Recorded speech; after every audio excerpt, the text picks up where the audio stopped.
மத்திய கிழக்கு பகுதியில் மிகப்பெரிய ஒரு பதட்டமான சூழல் நடைபெற்று கொண்டிருக்கிறது என்பதுதான் வந்து கொண்டிருக்கக்கூடிய செய்திகள் எடுத்து வைக்கிறது.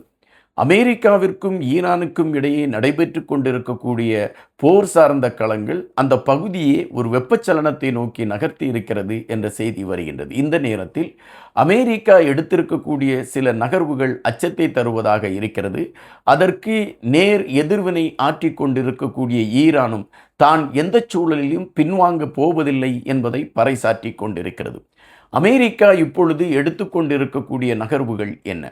அமெரிக்காவை பொறுத்தமட்டில் ஹர்மோஸ் நீரணையை ஈரானை தோற்கடித்து ஹர்மோஸ் நீரணையை கைப்பற்றி அந்த ஹர்மோஸ் நீரணையை அமெரிக்காவின் பிராந்தியம் என்று அறிவிப்பதற்கு தயாராகி கொண்டிருக்கிறோம் என்று அறிவித்திருக்கிறது. ஆனால் ஈரானை பொறுத்தமட்டில் எப்பொழுதுமே ஹர்மோஸ் நீரணை எங்களுடைய கட்டுப்பாட்டில் தான் இருக்கும். எங்களை ஒத்துக்கொண்டு அந்த பகுதிக்குள் செல்ல வேண்டும் என்று எந்த கப்பல் நினைக்கிறதோ அந்த கப்பல் செல்வதற்கான களங்கள் உருவாக்கப்படும் என்று குறிப்பிட்டிருக்கிறது ஈரான்.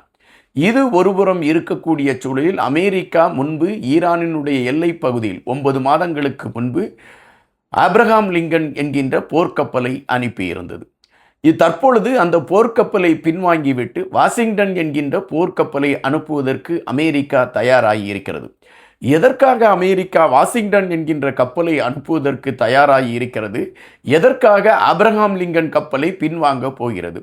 ஆப்ரஹாம் கப்பலில் இருந்த போர் வீரர்கள் 9 மாதங்களாக நாங்கள் தொடர்ச்சியாக போர்க்களத்தில் நிற்கிறோம் என்ற மன உளைச்சலில் இருக்கிறார்கள் என்பதும், அவர்களுக்கு தேவையான உணவுப் பொருட்கள் கிடைக்காத காரணத்தினாலும் போர் என்கின்ற அந்த மன உளைச்சலில் அவர்கள் கடலில் குதித்து தப்பித்து விடலாம் என்கின்ற நிலைப்பாட்டில் அவர்கள் உறுதியாக இருக்கிறார்கள் என்கின்ற செய்தியும், அமெரிக்காவில் இருக்கக்கூடிய இந்த போர் கப்பலில் பயணித்து கொண்டிருக்கக்கூடிய போர் வீரர்களுடைய உறவினர்கள் அங்கு இருக்கக்கூடிய அரசை நெருக்கலுக்கு உள்ளாக்கி கொண்டிருக்கக்கூடிய களமும் அமெரிக்காவிற்கு பெரும் சிக்கலாக மாறியிருக்கக்கூடிய சூழலில் அமெரிக்கா இப்பொழுது ஆப்ரஹாம் லிங்கன் கப்பலை வெளியே எடுத்துவிட்டு வாஷிங்டன் கப்பலை உள்ளே அனுப்புவதற்கான ஒரு களத்தையும், அதுபோல ஈரானின் தெஹ்ரான் மீது பொருளாதார தடையை விதித்துவிட்டால் ஈரானை தனிமைப்படுத்தி விடலாம் என்கின்ற கணக்கீட்டில் அமெரிக்கா பயணித்து கொண்டிருக்கிறது என்கின்ற செய்தியும் வருகின்றன. இது ஒட்டுமொத்தமாக மத்திய கிழக்கு பகுதியை ஒரு பதட்டமான சூழலுக்கு மாற்றியிருக்கிறது என்றுதான் செய்திகள் வந்த வண்ணம் இருக்கிறது. நன்றி.